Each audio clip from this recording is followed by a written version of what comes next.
ఇంటి కోడలు ఇంట్లో లేనప్పుడు ఆమె రూమ్ లోకి పోయి లగేజ్ బ్యాగులు ఓపెన్ చేసి చూస్తారు, కబోర్డ్లు ఓపెన్ చేసి చూస్తారు, ఆమె హ్యాండ్ బ్యాగ్ ఉంటే హ్యాండ్ బ్యాగ్ కూడా ఓపెన్ చేసి చూస్తారు. ఇట్లాంటి గలీజ్ అలవాట్లున్న అత్తలకి ఆడపడుచులకు ఒక క్వశ్చన్ వేస్తున్నా, మీకు సిగ్గుశరాలు లాంటివి ఉండవా? ఆమె లేనప్పుడు ఆమె రూమ్ లో పోవడమే తప్పు. అసంటిది ఆమె రూమ్ లోకి పోయి ఆమె కబోర్డ్స్ ఓపెన్ చేసి ఆమె వస్తువులు ఏమేమున్నాయో చూడడానికి మీకు మనస్సాక్షి ఎట్లొస్తుంది అసలు?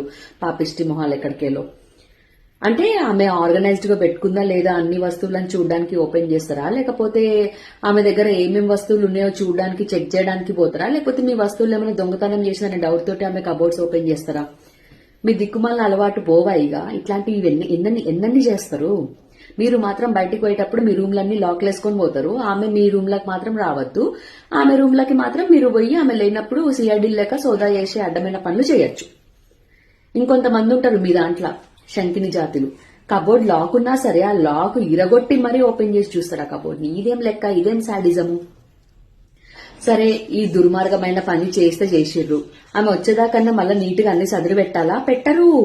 అంటే ఆమె ఇంటికి వచ్చి ఆమె రూమ్ లోకి పోయి చూసుకుంటే ఆమెకు తెలవాలా మీరు వచ్చి ఆమె రూమ్ ని చెక్ చేసిరని? గ్రేటా? మీరు గ్రేట్ పని చేసిరు అనుకుంటున్నారా? మీలాంటి వాళ్ళందరినీ షూట్ చేసి పడేసేయాలి.